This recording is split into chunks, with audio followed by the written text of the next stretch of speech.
Vidyasri Subramaniam thought for the day. உப்பு அதிகம் சேர்த்தால் உணவு கசப்பதை போல் சில நேரங்களில் உரிமைகளை அதிகம் எடுத்தால் உறவுகளும் கசந்து போகும் வாய்ப்புகள் அதிகம். எதிர்பார்ப்புகளின்றி வருவதை உடனே ஏற்றுக்கொள்ளுங்கள், அதில் ஏதேனும் நன்மைகள் அடங்கி இருக்கும். வணக்கம். இது அசோக் கருலன் அனுப்பிச்சிருந்தான். தேங்க்யூ.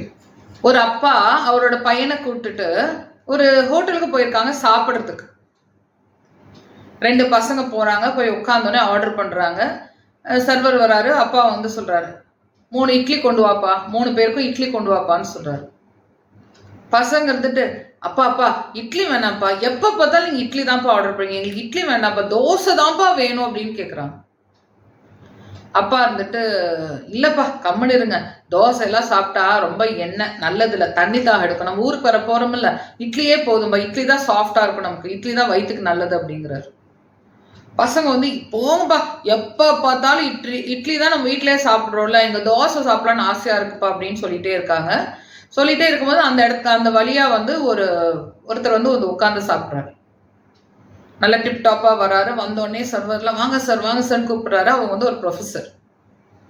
கூப்பிட்டோடனே, சார் என்ன சாப்பிட்றீங்க அப்படின்னோடனே, இன்னைக்கு நல்ல ஒரு செம மசால் தோசைப்பா, முடிஞ்சா ரவா மசாலா பண்ணுப்பா அப்படின்னு சொல்றாங்க. அப்புறம் அவர் கூப்பிட்டு சொல்றாரு, ரவா மசாலா கொஞ்சம் பொடி தூவியும் கொண்டு வாப்பா அப்படின்னு சொன்னோடனே இவங்க ஒரே ஓகே சார் பண்ணிக்கலாம் சார் அப்படின்னு சொல்லிட்டு போகும்போதே நம்ம ப்ரொஃபஸர் சார் வந்திருக்காரு. தூக்கலா பொடி போட்டு ஒரு ரவா பொடி மசால் தோசை பண்ணுங்கப்பா, அன்னைக்கு ஆசையா சார் கேட்கிறாரு அப்படின்னா ஒரு குஷியா இருக்கு. பசங்க அப்படியே பார்த்துட்டே இருக்காங்க. அப்புறம் பசங்க வந்து சொல்றாப்பா நமக்கு தோசை சொல்லுப்பா நச்சு பண்றாங்க. இது வந்து ஒரு ப்ரொஃபஸர் காதுல விழுவுது. அப்புறம் அவர் பாட்டுக்கு உட்காந்துருக்காரு. இவருக்கு வந்து அது மாதிரி நல்லா தூக்கலா பொடி போட்டு ரவா மசால் தோசை வந்து வைக்கிறாங்க, வச்சு சட்னி எல்லாம் வைக்கிறாங்க. இவர் வந்து கொஞ்சம் எடுத்து சாப்பிட்றாரு. ஒரு 2 வாய் சாப்பிட்டுட்டு, சர்வர் இங்க வாங்க. சர்வர் வர்றாரு. வந்தோடனே, எனக்கு இந்த தோசை வேண்டாம். ஏன் சார்? எனக்கு இந்த தோசை வேண்டாப்பா, வாய்க்கு நல்லாவே இல்லை. அந்த அந்த அந்த இடத்துல 2 பசங்க உட்காந்து இட்லி சாப்பிட்றாங்க பாருங்க, அந்த இட்லி தான் எனக்கு வேணும் அப்படிங்கிறாரு. சார் நீங்க கேட்டீங்கன்னு தான் சார் பார்த்து அருமையா பண்ணியிருக்கோம். இன்னைக்குன்னு பார்த்தா தோசை பார்க்கவே அட்டகாசமா இருக்கு சார், உங்களுக்கு தான் ரொம்ப பிடிக்குமே.